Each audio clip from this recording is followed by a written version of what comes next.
On a scorching day at a small bike shop, a black mechanic stayed after hours to fix a soldier's son's broken bicycle for free. But her kindness was misunderstood. The shop owner grew angry, accused her of using the shop's resources for herself, and fired her on the spot. She had no idea that moment had been recorded and spread across the internet. By the next morning, 17 business owners were standing at her door, bringing her a chance to change her life forever. Before we go back, let us know where you're watching from. And subscribe, because tomorrow I've got something extra special for you. Kate Murphy hadn't planned on raising her daughter alone. That kind of future wasn't something you ever prepare for, not when you're still in your 30s, not when you've built your life around someone who made you believe you were finally safe. But safety had become a thing of the past. Now every morning started the same. A silent cup of coffee in a small kitchen that smelled faintly of rubber and floor cleaner, a glance at the rent notice taped to the fridge, and the quiet sound of Sophie breathing in the other room. Willow Court Apartments creaked like an old memory tucked into the edge of Bridgestone, where the pavement cracked and the mailboxes leaned. Kate and Sophie had moved here 2 years ago, not long after Nomad's death, when the funeral bills bled through the last of their savings and the insurance payout turned out to be less than expected. The landlord hadn't raised rent in over a decade, but it was clear why. The faucet leaked. The ceiling had water stains the size of dinner plates, and the hallway always smelled faintly of boiled cabbage. Still, it was a roof. Kate worked 6 days a week at Cedar Cycle Shop, a no-frills garage tucked behind the old post office owned by a man named Nick Russell, who believed in keeping things efficient. He hired her because he needed someone who could tune derailleurs and lace spokes in her sleep, not because he particularly liked her. In fact, he never called her by her name, only Miss Kate, or worse, the lady mechanic. She was paid less than the men, even the ones with half her precision. But she showed up early, stayed late, and didn't complain. In Bridgestone, complaining didn't get you anywhere. Working twice as hard and staying quiet sometimes got you just enough to make it through the next week. That was all she needed. Cedar Cycle was the kind of place where tools clanked, tires hissed, and everyone minded their business. Kate kept her head down and focused on the work. Hands stained with grease, clothes smelling of chain lube, hair pulled back, eyes scanning for the smallest crack in a frame or tension slip in a cable. She didn't socialize much. She didn't need to. Her world had narrowed to Sophie, the bills, and the bike stand in front of her. She found a rhythm in the routine, even if it was lonely. She wasn't here to be liked. She was here to survive. Her husband, Nomad, had taught her everything she knew about bikes. He was the kind of man who could fix anything with a wrench and a quiet grin. A Marine with a talent for machines, he believed in hard work and soft landings. He taught her to trust her hands. When he died in a lumber mill accident, the company blamed him for violating safety protocol, even though he was covering a shift that wasn't his and the harness was overdue for inspection. There was no lawsuit, no apology, just a check that barely covered the casket. Being a black man in Bridgestone meant people assumed your mistake before they considered the facts. Being married to one didn't make it any easier. On the hottest Tuesday of June, Kate stepped outside for her lunch break, holding a peanut butter sandwich wrapped in wax paper. She sat on the curb next to the building's side entrance, her back against the brick, hoping for a sliver of breeze. Across the lot, she saw a boy standing next to a twisted mess of blue metal. The bike was bent badly, its front wheel folded like paper, the frame warped. He looked about 10, wearing a faded t-shirt and shorts that hung too low on his hips. His cheeks were red. His eyes looked like they'd been crying. "Is that yours?" she asked, setting down her sandwich and walking over. The boy nodded but didn't say anything. Kate crouched to examine the damage. The frame had been custom-painted military stars on the chain guard, a name engraved on the handlebar's bill. A patch of his dad's unit insignia was tucked beneath the seat covered in plastic. "That's a special ride," Kate said softly. He whispered, "My dad got it for me. He said it's just like the one he had when he was my age." Kate looked up. His lip trembled. "He's deployed. Overseas. Mom said we can't afford a new one. I left it at the end of the driveway and a truck hit it this morning." She stayed crouched, glancing toward the shop. Nick was inside, pacing with a clipboard in one hand and his phone in the other. He wasn't watching. "You ride this in the parade?" she asked. "I was going to Bill," said, voice cracking. "He might get to watch. If he's not out on patrol." Kate swallowed, the tightness rising in her chest. Sophie had a pair of sneakers with a hole in the side, and she'd been eyeing a used pair at the thrift store for a week. The light bill was due Thursday. There was a can on her counter labeled Sophie's College Fund that hadn't seen a deposit in 2 months. She stood up slowly and placed a hand gently on Bill's shoulder. "Bring it around the back," she said. "6 o'clock. When we close, I'll see what I can do." Bill's face lit up. "Really, how much will it cost?" Kate looked at him. This kid didn't need math. He needed mercy. "Don't worry about that," she said. "Just bring the bike." That night, after Nick had driven off in his rusted pickup and the last of the air compressors had gone silent, Kate opened the back door and let Bill in. She wheeled the wrecked Stingray to the workbench, laid it across 2 padded hooks, and flipped on the overhead lamp. Under the fluorescent light, the damage was even worse than she thought. The wheel was destroyed, the fork bent, the handlebar grip was stripped, the engraving had a deep gash running through the second L in Bill. Bill stood quietly nearby, his hands clasped in front of him. "I'll need to order some parts," Kate said. "Can you come back Friday afternoon? But the parade's Saturday." Bill said, his shoulders sagging again. "I know. I'll have it ready, I promise." When he left, she drove to Harlow's Hardware and spent $23 on parts, then placed an order online for a vintage wheel set she found from a supplier she'd used once before. The total came to $84. It was nearly half her grocery money for the week, but she didn't hesitate. She'd worked hard to be careful with money, but some things weren't measured in cents. Over the next 3 nights, Kate returned to the shop after hours. She worked alone, letting the silence of the garage fill in the ache that still lived in her chest. The new wheel arrived Thursday afternoon. She straightened the fork, aligned the chain, and repainted the military stars with a precision brush Nomad had once used to restore a vintage motorcycle tank. She didn't cut corners. Every piece mattered. This wasn't just a bike. It was a link between a boy and his father, a promise rolling on 2 wheels. The shop smelled like machine oil and warm rubber when Bill Stewart walked through the back entrance, just as the clock above the service desk ticked past 6. The sun was dipping low, casting an amber haze across the alleyway, and the buzz of the town had faded into that quiet, in-between hour where everything slowed. Kate had already cleaned the workbench, laid out a clean cloth, and wheeled the bike into the center of the room, under the overhead light. She had spent the past 3 nights bringing it back to life, every dent straightened, every spoke replaced, every detail restored, with the care of someone who wasn't just fixing a bike, but honoring something sacred. And now, standing beside it with a small cloth in her hand, she was nervous. Not because of Nick, or the rules, or the hours she'd bent to make it happen,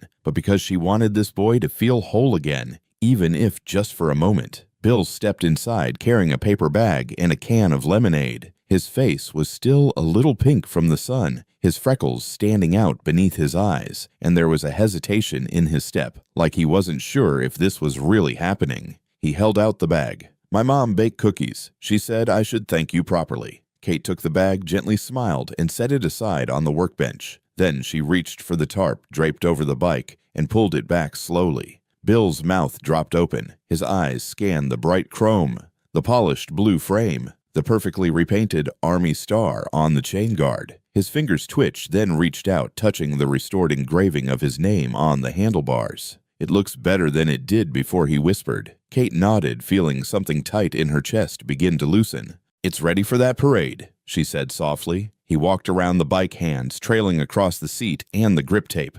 "I don't know how to say thank you enough." "You don't have to," Kate replied. "Just ride it like he'd want you to."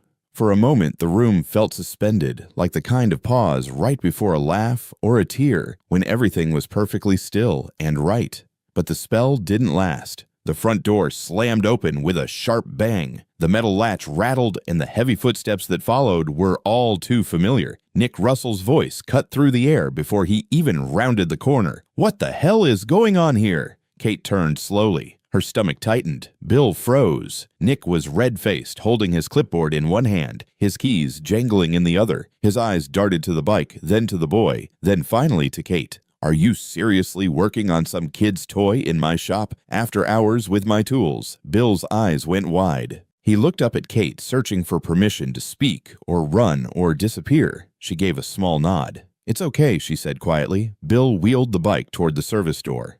But Nick pointed a finger at him. "No, leave it." Kate stepped forward. "Let him go." Nick's gaze snapped back to her. "We're going to talk about this right now." "He didn't do anything wrong," she said. "He brought in the bike. I fixed it. That's it." "On my time with my parts, my shop, I paid for the parts myself," she replied, "and I worked on it after hours. This was personal." Personal. Nick's laugh was bitter. "You think this is a charity, this is a business, and you don't get to use my resources for your personal projects." Bill stood frozen near the door, one hand on the handlebar. He looked at Kate again, unsure. "Go ahead," she said gently. "Take it home." Bill nodded, eyes wide and wet. He slipped out the door with the bike, the sound of rubber tires on concrete echoing faintly behind him. The silence that followed was heavy. Nick turned fully toward Kate, his jaw clenched. "I've let a lot slide, Kate. You've got some skills, sure, but this is a line. I made a decision to help someone. That's all this was.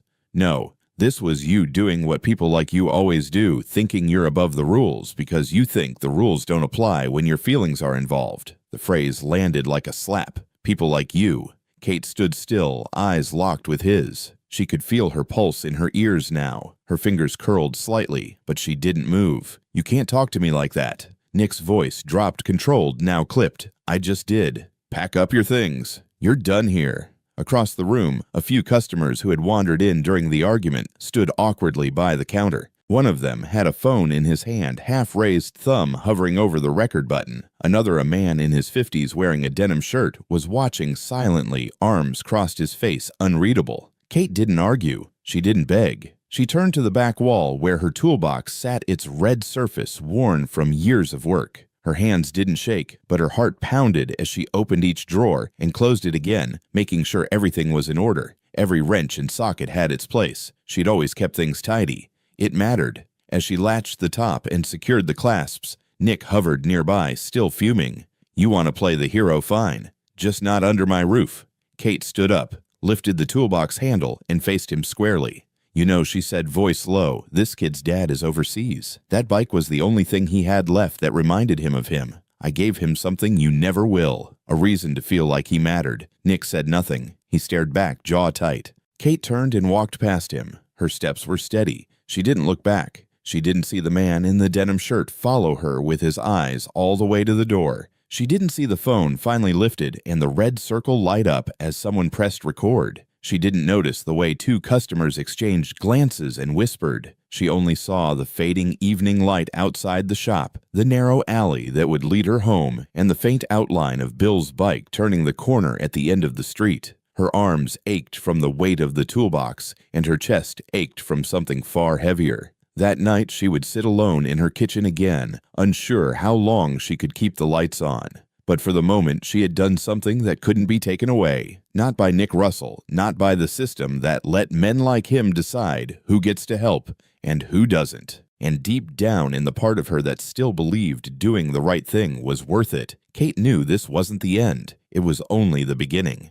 Kate didn't sleep much that night. After she got home from the shop, her arms still sore from carrying the heavy toolbox, she sat at the small kitchen table with the lights dimmed, the air sticky and still. Sophie had fallen asleep early, curled up with her favorite blanket on the couch, unaware of the storm that had rolled through her mother's day. Kate sat motionless for hours, her hands folded in front of her, staring down at the untouched envelope of bills and the empty corner of the table where she usually kept a notebook for repair estimates. She kept replaying the moment in the shop, the look in Bill's eyes, the way Nick's voice had cracked through the silence like a whip. The more she tried to shake it off, the more it clung to her. Not the firing that didn't surprise her as much as it should have, but the way it was done.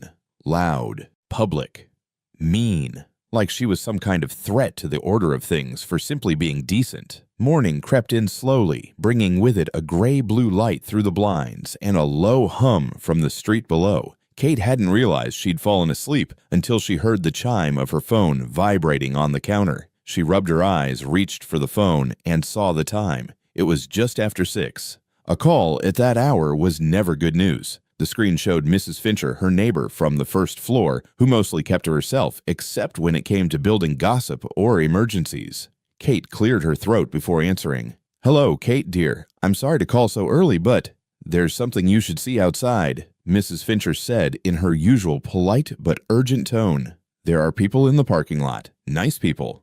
Well-dressed." One of them asked if this was where Kate Murphy lives. Kate sat up straighter. How many people? At least a dozen, maybe more. And they're not from around here, I can tell you that. One gentleman said something about wanting to thank you. Kate blinked. Thank me, yes, dear. I figured you'd want to know before Sophie wakes up. She hung up and sat for a moment trying to catch up to what she'd just heard. Her body moved before her brain caught up, feet searching for the jeans draped over a chair, hands pulling on a plain t-shirt. She braided her hair quickly and slipped on her sneakers. On the way out, she peeked into Sophie's room to make sure she was still sleeping, then stepped into the hallway and made her way downstairs. The front entrance of Willow Court opened onto a small parking lot lined with cracked pavement and dandelions growing between the seams. But what Kate saw that morning made her stop in her tracks. Parked in a half circle were luxury vehicles, SUVs, sedans, even a sleek black pickup truck. A group of men and women stood in small clusters, talking quietly, all dressed in business casual, some holding coffee cups, others checking their watches. She recognized one face immediately. Standing calmly in the center was the man in the denim shirt, who had watched her calmly the day before, just after she'd been fired. He stepped forward as soon as he saw her. "Miss Murphy," he called, smiling. "I hope we didn't wake you too early." Kate walked slowly toward the group, confused and self-conscious, trying to make sense of what was happening.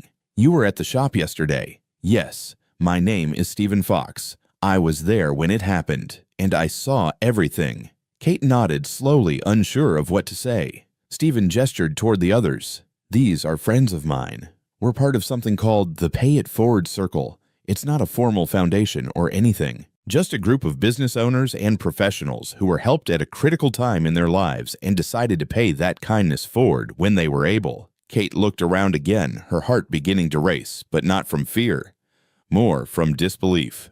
"I saw the video last night," Stephen continued. "The one someone posted online of you at the shop. You probably don't know it's been viewed over 200,000 times. People are talking about what you did." Kate's mouth went dry. She hadn't been online since getting home. The last thing she'd wanted was to see herself on someone's phone screen. Her voice raised her jaw, slipping away in real time. "I didn't do it for attention," she said. "I just didn't want the kid to feel forgotten. And you didn't ask for anything in return." "That's exactly why people are paying attention," Stephen said. "You reminded a lot of us what decency looks like, something that's been in short supply lately." A woman in her 60s stepped forward. She wore a simple cream blouse and carried a folder in one hand. "Juliet Allen," she said, holding out her hand. "I own Treetop Orchards. 40 years ago, a mechanic in a town not unlike this one fixed my delivery truck when I couldn't pay. I was trying to get my first harvest to market. That act saved my entire season. I've never forgotten it." Another man introduced himself as a trucking company owner who had once been taken in by a foster family and given his first job by a stranger. One by one, each person in the group shared a small piece of how someone had helped them when they had nothing to give back. Some had received rides, jobs, meals, others just a kind word, but each one had been changed by it. Kate listened quietly, standing among them like she was in the wrong room by mistake. Her hands fidgeted at her sides. She couldn't remember the last time a group of strangers looked at her with anything other than pity or suspicion. Now they were treating her like she'd done something extraordinary, and that felt heavier than being invisible. Stephen reached into his jacket and pulled out a small envelope. First, he said, "This is for you. There are no strings attached. It's enough to give you space to breathe. A few months of rent, groceries, whatever you need." Kate hesitated but took the envelope. It felt too light to carry that much weight. "We're not here to hand out charity," Stephen continued. "We're here because we believe in investing in people who prove that character still matters. And after yesterday, it's clear you have plenty of it." Juliet stepped forward again, handing over the folder. "There's a second part to this," she said. "We'd like to propose something a little bigger." Kate opened the folder slowly. Inside was a preliminary proposal, a community bicycle repair shop, one focused on affordable repairs, youth training, and a pay-it-forward policy for kids in need. It would be owned and run by Kate with startup capital and business mentorship provided by the group. "I don't understand," Kate said quietly. "Why me?" Stephen nodded, his tone firm but kind. "Because you didn't hesitate to help someone who couldn't give you anything. Because you didn't ask permission to be decent. And because this town needs people like you in positions where they can actually make a difference." Kate stared down at the folder. The words were there printed in clear black ink, but her mind was still catching up to what they meant. Ownership, opportunity, respect. I don't want to be anyone's charity project, she said after a moment. You're not, Stephen replied. You're someone we believe in. For the first time in years, Kate didn't feel like she was standing on the edge of something collapsing. She felt like maybe, just maybe, she was standing at the start of something being built. Stephen glanced at his watch. We'll be back tomorrow. Think about it. Talk to your daughter. No pressure, but we'd be proud to stand with you.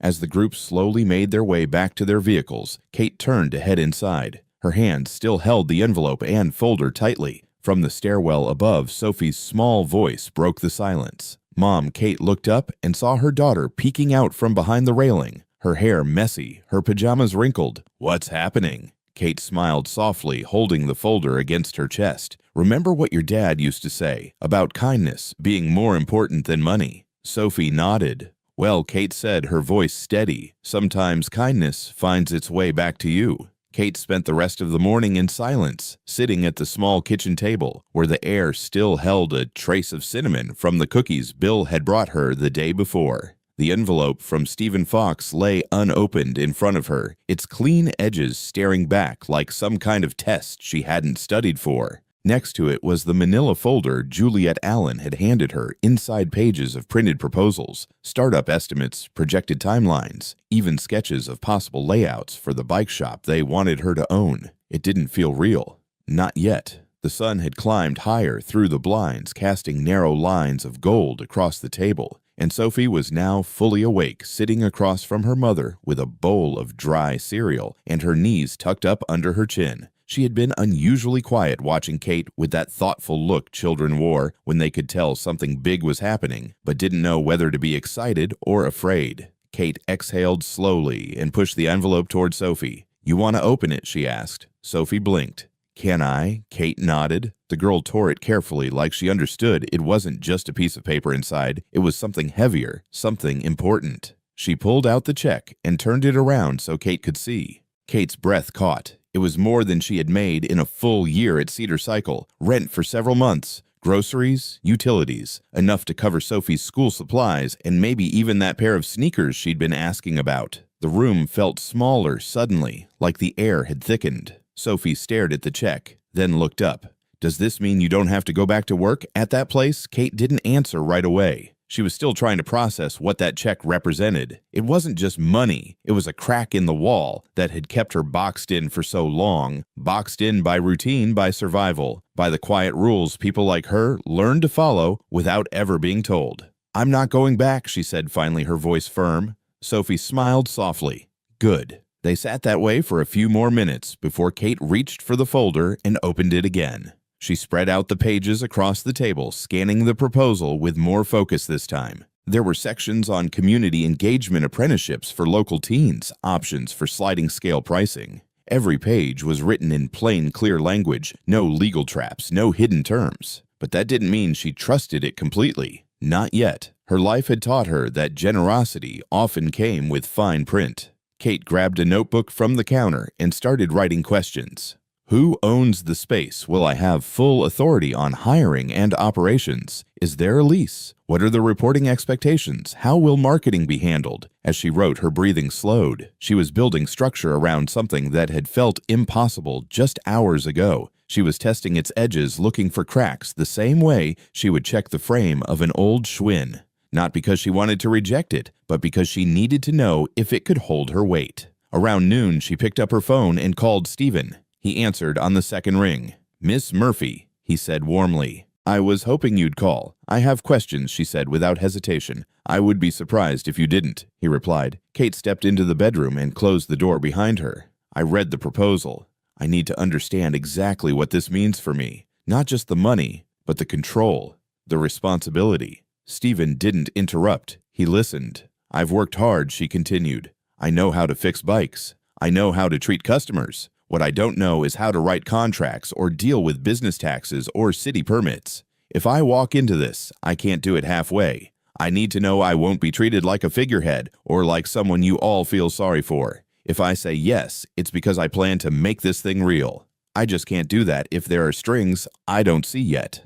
There was a pause on the line before Stephen responded. That's exactly why we chose you, he said. Because you're not just grateful, you're thoughtful. You're not a figurehead, Kate. This is your shop. The capital is a grant. No repayment, no strings. The building is already secured. You'll be the registered owner. We'll help you with legal setup and mentorship. But you'll make the decisions. Hiring, branding, pricing hours. All of it. We're not giving you a project. We're investing in a person. That's you.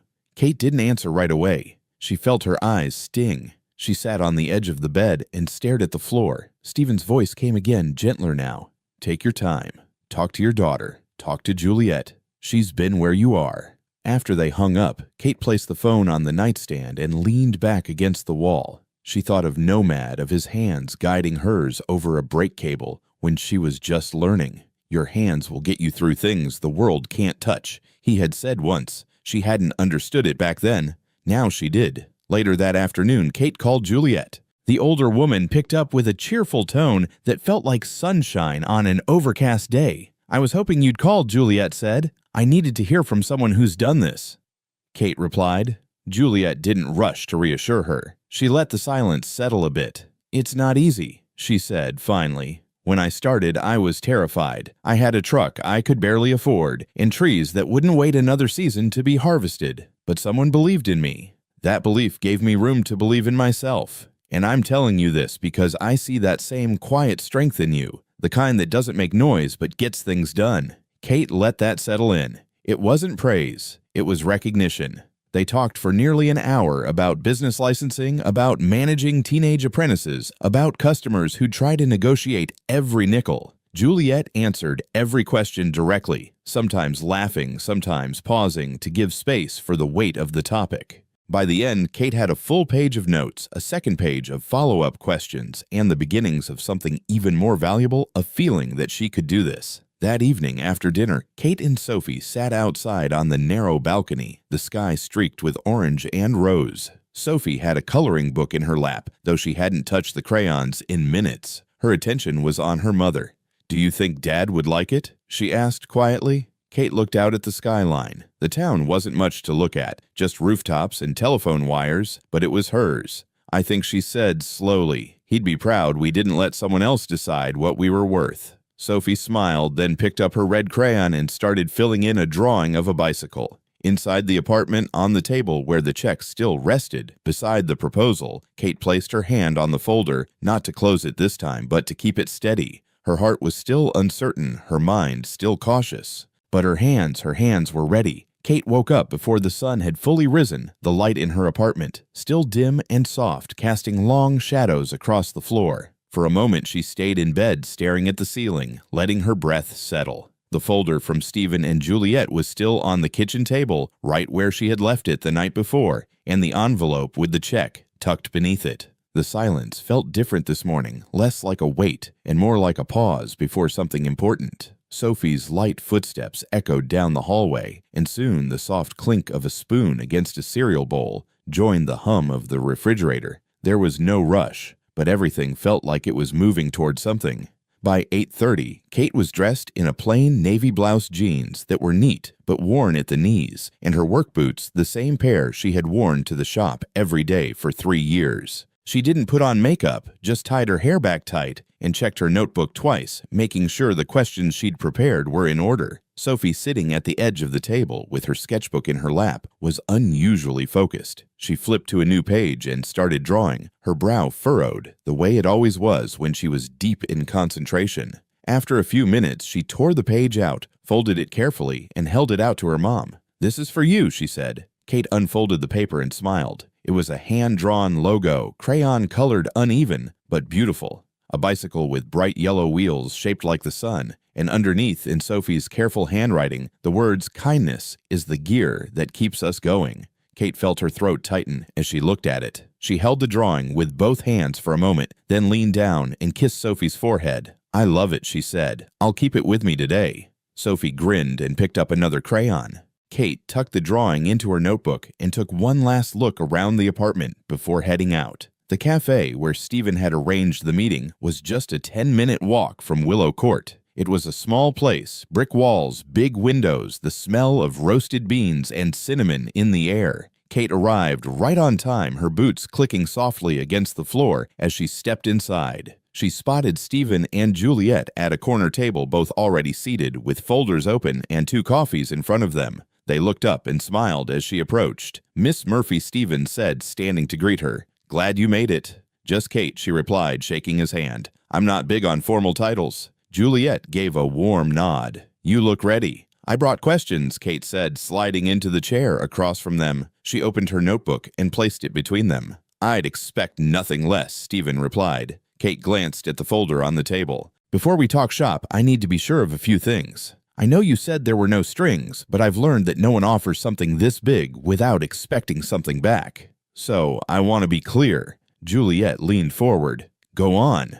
First, Kate began. "I want to make sure I'm not just the face of this thing. I don't want to be the story that sells it. I want full decision-making authority, staffing suppliers, pricing hours, all of it." Stephen nodded. "You've got it." "Second, I want transparency on funding, where the money's coming from, who's backing it, and how ongoing expenses will be managed. We have a capital pool from our members," Stephen said. "You'll get access to startup funds and a small contingency reserve for the first year. After that, we'll help with grant writing and business development, but the shop will be yours to manage. No silent partners, no outside investors." Kate flipped to the next page in her notebook. "What about insurance, zoning, permits, taxes? I've never done any of that. I don't even know where to start." "That's what we're here for," Juliet said. "We have legal and financial advisors ready to walk you through it. They're not salespeople. They're part of the circle. They'll help you set everything up. No pressure, no commissions." Kate sat back slightly. She wasn't smiling yet, but the lines around her eyes had softened. Her voice lowered. "I'm not used to people just giving me things." Stephen looked at her directly. "We're not giving you anything, Kate. We're recognizing what's already yours, your skill, your character. We're just helping you build a frame around it." Kate exhaled slowly. She glanced around the cafe. The place was quiet, but not empty. A woman in her 60s read a newspaper in the corner. A young man typed on a laptop near the window. No one seemed to notice them, and somehow that made it easier to speak. "Then I want to start small," she said. "Keep overhead low. Maybe open 4 days a week at first. Offer repairs, but also classes for kids who want to learn. And I want a pay-what-you-can policy for low-income families." Stephen nodded. "That aligns with everything we were hoping you'd say." Juliet smiled. "We were never looking for someone to open a high-end boutique. We were looking for someone who understands what it means to serve a community." Kate looked down at her hands for a moment. She rubbed her thumb across a small scar near her knuckle, one she'd gotten years ago, tightening a bolt too fast. She remembered Nomad holding her hand afterward, telling her that real work left real marks, and that was nothing to be ashamed of. "I want the shop to be called Hometown Wheels," she said suddenly. "Not Murphy's. Not anything fancy. Just something that tells people this place belongs to them too." Stephen's eyes lit up. "That's perfect." Juliet reached into her folder and pulled out a simple 1-page agreement. "This isn't a contract," she explained. "It's just a memorandum saying we agree to move forward together. No legalese, just intent." Kate read it carefully. Every word. It was plain, just like Juliet said. No percentages, no clauses, just a statement of purpose and mutual commitment. She signed it. Stephen extended his hand and she shook it firmly. Juliet smiled, her voice soft. "Welcome, Kate." When Kate got back to the apartment later that afternoon, the sun was high and the air thick with summer heat. Sophie was sitting at the table again, this time coloring a new version of her bicycle logo. Kate hung her keys on the hook by the door and placed the signed memorandum on the kitchen counter. Then she walked to the wall beside the refrigerator, took a magnet shaped like a ladybug, and pinned Sophie's drawing above the calendar. For the first time in a long while, she stood still and smiled, not out of politeness, not out of habit, but because something inside her had shifted. This wasn't about starting a business. This was about starting over, and this time it would be on her terms. Kate stood in the doorway of the old brick building that would soon be her shop. The place still smelled like plaster dust and old lumber, the kind of scent that clung to the air during the last stretch of renovations. Light poured in through the tall front windows, illuminating sawdust that floated gently in the warmth. The sign wasn't up yet, but in her notebook it was already there, in bold pencil strokes, "Hometown Wheels, built by hands, powered by heart." For weeks, this space had been full of hammering, sawing, lifting, painting, rewiring, most of it done by volunteers and friends of the Pay It Forward circle, a mix of retirees, Students, small business owners, and neighbors who heard what Kate was building and wanted to be part of it. Not because of the money, because of the story, because of the message. The bike racks had arrived the day before, still in cardboard and zip ties. The service counters were installed but unpainted, the wall that would become the community board, still bare drywall waiting for color. Kate moved carefully through the space, inspecting outlets, measuring the distance between tables, double-checking that the repair station lights were positioned exactly where they needed to be. Her toolbox sat on a rolling cart nearby, worn but clean, the same one she had carried out of Cedar Cycle on the day she lost everything. Now it was here again, not as a symbol of survival, but of new ownership. Juliet arrived around 10 with a man in overalls and a clipboard, one of the electricians who had volunteered for the rewiring. They exchanged notes on panel placement and safety inspections. Kate asked clear questions, took careful notes, and thanked each worker by name. She didn't command the room. She collaborated with it. Every decision went through her. Every inch of progress reflected her judgment. And even though the floors were still half concrete, half finished tile, even though the shelves were bare, and the cash register hadn't arrived yet, something about the room felt honest, like it was becoming what it was meant to be. Around midday, a boy about 15 wandered in from the side alley. He was tall, lanky, and wearing a hoodie despite the summer heat. His eyes darted around, curious but cautious. Kate noticed him the moment he stepped in, and instead of asking him to leave, she set her clipboard down and walked over. "Hey there, you looking for someone?" she asked. The boy hesitated. "Heard there was a bike place opening. Thought maybe you needed help." Kate looked him over. Grease stains on his fingers, scuffed sneakers, a wary expression that came from being told no one too many times. She nodded toward the workbench. "What can you do?" "I can fix chains, true wheels, change brakes." "What's your name?" "Devante." She extended her hand. "You're hired, Devante. Intern position. We start tomorrow. Where's something you can ruin?" His eyes widened, then narrowed like he didn't believe her. But when she didn't take it back, he just nodded slowly and stepped out again, murmuring something that sounded like, "Thanks." Kate smiled to herself and wrote his name on a clean page in her notebook. One apprentice down. That afternoon, Stephen arrived with a wrapped object tucked under his arm. Kate was standing near the back wall marking studs for a shelving unit when he called out, "I think you're going to like this." He unwrapped a wooden placard, carefully hand-carved, the same words Sophie had written weeks ago, "Kindness is the gear that keeps us going." Kate ran her fingers across the lettering, and her heart thudded with something that wasn't surprise anymore. It was belonging. "We thought it should hang by the entrance," Stephen said. Kate nodded, her voice caught somewhere between gratitude and disbelief.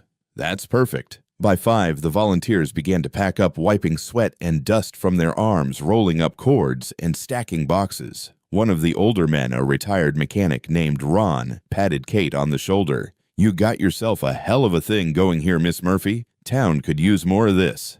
"I think the town's been ready," Kate replied. "They just needed somewhere to show up." Just before closing the door for the night, a woman stepped in holding a beat-up blue Schwinn with a torn seat and no front tire. She looked unsure, like she didn't want to interrupt. "Are you the one who helped that soldier's boy, the one from the video?"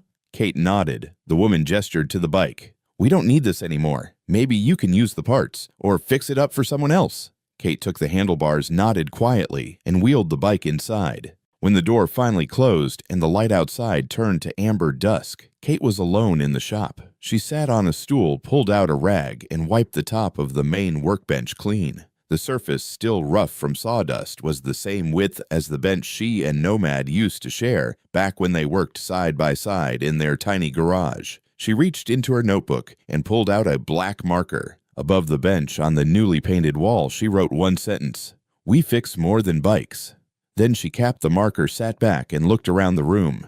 The shelves weren't stocked yet. The phone line hadn't been connected. But in that quiet moment, with the smell of wood sweat and machine oil still fresh in the air, Kate knew what she had built was already real.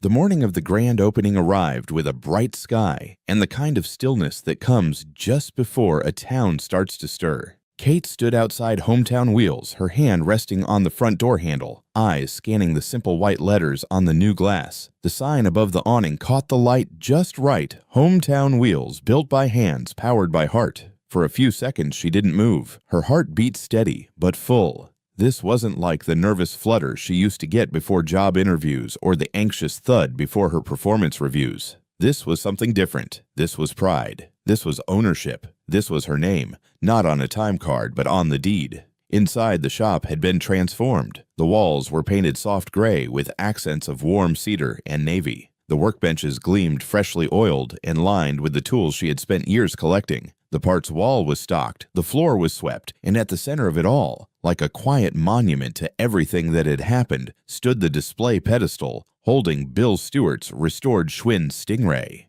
The bike was immaculate, its deep blue paint polished to a mirror finished the custom decals clean and sharp, and the engraved handlebars reflecting the morning sun. Just beneath it, mounted on brushed aluminum, a plaque read, "Donated by the Stewart family, restored by hands that believed no child should be forgotten, in honor of all military families and acts of everyday courage." The front door opened, and the day began. One by one, people arrived. Juliet Allen was the first, bringing a tray of homemade scones and a bouquet of wildflowers, placing them by the register with a wink and a squeeze of Kate's hand. Stephen Fox came next, wearing a tailored blazer and jeans, his face lit with quiet satisfaction as he took in the space. Behind him came a wave of neighbors, business owners, mechanics from around the county, and teenagers from the local high school, some who had seen the video online, and others who had only heard whispers about the woman who fixed a soldier's boy's bike and got fired for it.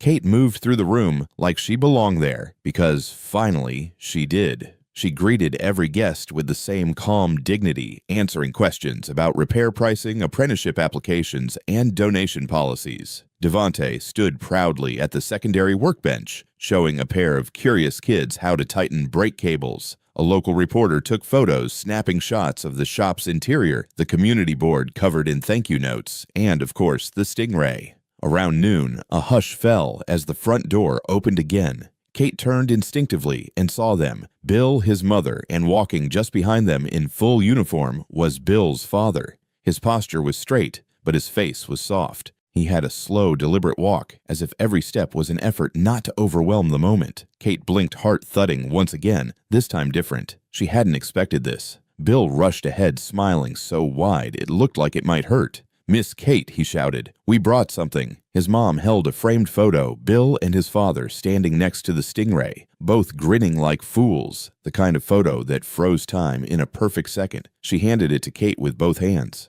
"We thought maybe this belonged here now," she said. Kate held the frame carefully, her hand suddenly less steady. "It does," she said softly. "It absolutely does." Bill's father stepped forward and extended his hand. His grip was firm, but not forceful. "I wanted to thank you in person," he said, voice steady but thick. "Not just for fixing the bike, but for giving my son hope when I couldn't be here. That kind of bravery. It matters, even if it doesn't come with medals." Kate didn't know what to say to that, so she just nodded, eyes glistening, and looked down at Bill, who was now proudly showing another kid how the seat had been customized by his dad. Later, a small ceremony was held outside under the makeshift tent someone had donated from the VFW hall. Stephen gave a short speech about community integrity and how good things grow from hard ground. Juliet shared a story about her first broken-down delivery truck, about kindness, and about passing it forward. When it was Kate's turn to speak, she stood at the front holding nothing in her hands, wearing the same boots she'd worn on the day she was fired, and looked out over a crowd that was listening, not judging. "I don't have a speech," she said plainly, "but I do have a belief that when you do the right thing, even if it costs you something, it never disappears. It moves forward. Someone sees it. Someone carries it. And if enough people do that, we don't just fix bikes. We fix trust. We fix what's broken between people. That's what I want this place to be." There was quiet applause, respectful and sincere. It was not a spectacle. It was a community agreeing. Later that afternoon, Kate stood behind the counter watching Devante help a father and daughter pump air into their tires. A woman dropped off a small donation box with snacks for the kids. One of the teenage volunteers was sweeping the sidewalk. And then a young girl, no more than 8, walked in holding the handlebars of a tiny bike with a flat front tire. Her father followed close behind, his work shirt stained with paint, his eyes scanning the room. Devante stepped forward, wiping his hands on a rag. "We got it," he said, gently reaching for the bike. "Welcome to Hometown Wheels." Kate stood still, watching as the shop moved like a living thing, breathing, giving, receiving. The bell above the door chimed again, and for the first time in years, the sound wasn't something that startled her. It was something that felt like home. The weeks after the grand opening settled into a rhythm that felt honest. Hometown Wheels wasn't a sensation anymore. It was something better. It had become part of the town. Kids came after school to pump tires or ask questions about gear shifting. Retirees stopped by to drop off bikes they no longer used, some with notes taped to the frame, "Give this one another life." Sophie had claimed the back wall of the office for her drawings. Crayon-colored bikes and simple quotes lined it now, her latest taped dead center, "This is where good hands live." Kate smiled every time she saw it. There was a calm to the days, the kind that comes not from ease, but from alignment, like things were finally clicking where they belonged. It was mid-morning on a Tuesday when the bell over the door chimed, and two men stepped inside. Kate was behind the counter going over parts inventory with Devante. She looked up automatically and felt her entire body pause. The first man she recognized immediately, Nick Russell, pressed shirt-clipped goatee, the same self-important stride she remembered. The second was younger, sharper dressed, with a tablet in one hand and a Rolex that caught the light like it was trying to start a conversation. Kate stood slowly, set her clipboard down, and met them halfway across the floor. "Nick," she said, neutral. He gave a small nod, glancing around the shop with feigned curiosity. "Looks different than the old place." "It should." The younger man extended his hand. "Mark Delgado," he said, "business development consultant. I've been working with Cedar Cycle on a regional expansion strategy." Kate shook his hand, firm but brief. "Okay." Nick cleared his throat. "We've been watching what you built here." "Impressive work, Kate." "Really? Community engagement, smart layout, clean branding. You're clearly running this place with purpose." Kate said nothing. She waited. Delgado took over. "We want to offer you something. Cedar Cycle is rebranding. New leadership, new direction. We're building out 5 satellite shops in nearby towns. We need someone to oversee technical operations, lead mechanic training, set quality benchmarks, full benefits, high 6-figure salary, full creative freedom within the system." Kate raised an eyebrow. "You want me to work for Nick again?" Delgado gave a practiced chuckle. "Technically, you'd be working for the regional leadership.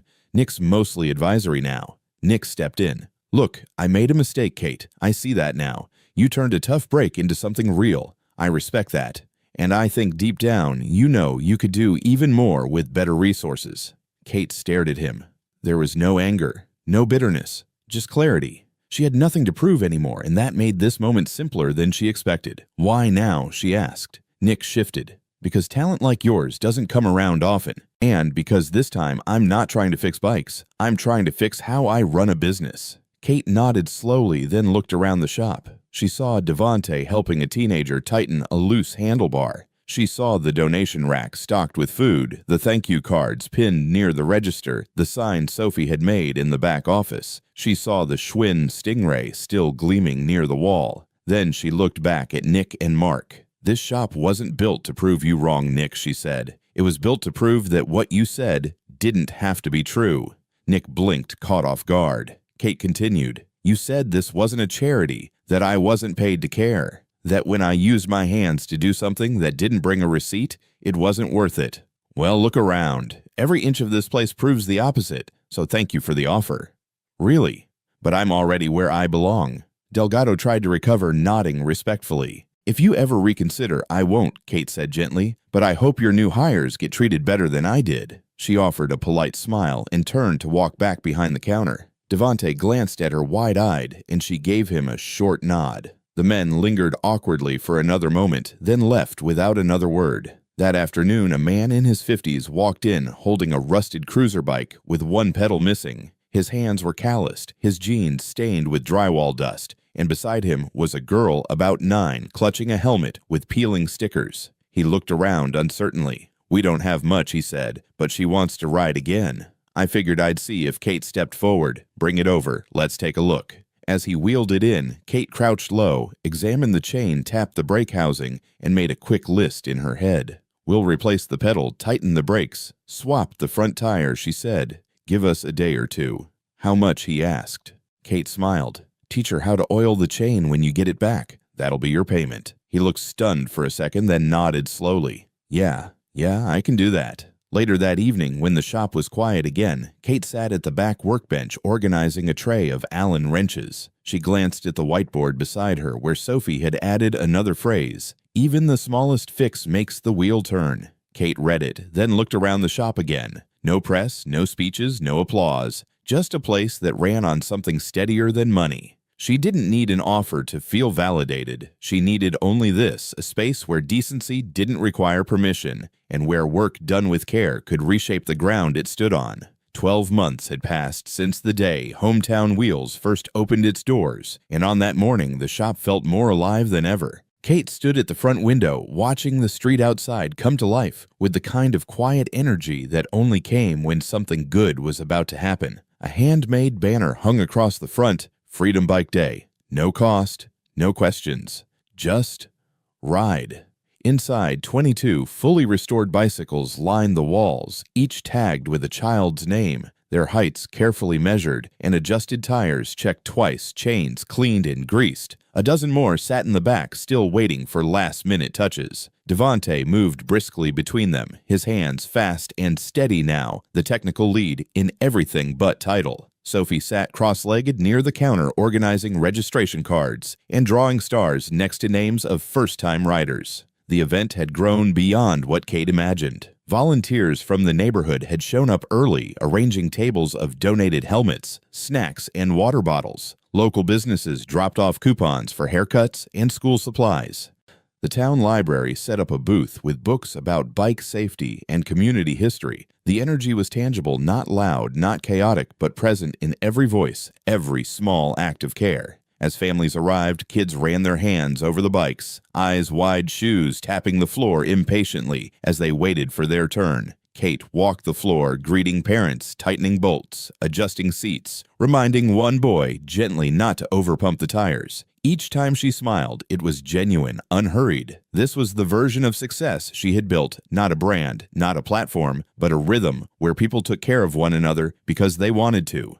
Just before noon, the reporter from the local news station arrived, the same woman who had covered Kate's story the year before. This time, there was no dramatic backdrop, no hint of controversy. She moved easily through the space, chatting with volunteers, filming the wall of thank you notes, catching moments of joy without forcing them.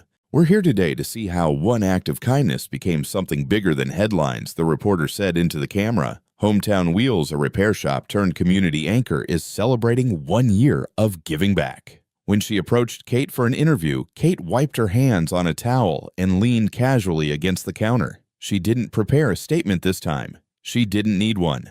"What do you want people to know about today?" the reporter asked. Kate looked around the room. A little girl was hugging her new bike. A father was showing his son how to adjust a seat post. Devante was laughing with a teenager about pedal grips. Sophie was handing a helmet to a boy half her size. "I want them to know it's possible," Kate said, "that you can build something real without cutting corners or stepping on anyone to get there. That good work and good people still matter." The segment aired that night, and within days, messages began arriving from outside the county mechanics teachers, parents, nonprofit organizers, all asking the same thing. How do we start something like this in our town? Kate didn't keep the idea to herself. She spent her evenings writing down everything that worked, everything that didn't. Juliet helped shape it into a guide. Stephen found a small grant program to support replication efforts. And soon, Hometown Wheels was more than a shop. It was a model. One afternoon, a woman named Letitia came from Ohio. She had once been incarcerated, now rebuilding her life and hoping to create a similar program for youth in her city. She spent 3 days shadowing the team, asking questions, taking notes. On her last morning, Kate handed her a folder. "It's not a franchise," Kate said. "It's a ripple. Make it reach the next kid." Letitia nodded, her eyes glassy. "I will." That night, after the shop had closed and the last bike had been ridden out the door, Kate and Sophie stayed behind. The sun was dipping low, casting a warm glow through the front windows. Sophie tugged on her mother's sleeve and motioned to the back wall, the one they had left blank since the day they moved in. "It's time," she said. Kate followed her gaze and saw the old bike propped gently against the wall. Nomad's bike. the one he had given Kate during their first year of marriage. It was worn, but well kept, its frame still solid, the handlebar tape long replaced, but the spirit of it unchanged. They lifted it together, mounted it to the custom hooks Kate had welded weeks before. It hung above eye level, centered on the wall, now marked Legacy. Sophie looked up at the bike and whispered, "Why now?" Kate rested a hand on her daughter's back. Because now, it's not just about remembering your dad, it's about building with the same hands he believed in. Below the bike, they mounted a small plaque. The metal had been brushed by Devante, the lettering etched by a local craftsman who donated his time. It read, "For those who believed kindness wasn't a weakness, but a starting point." They stood in silence for a long moment, not out of grief, but out of reverence.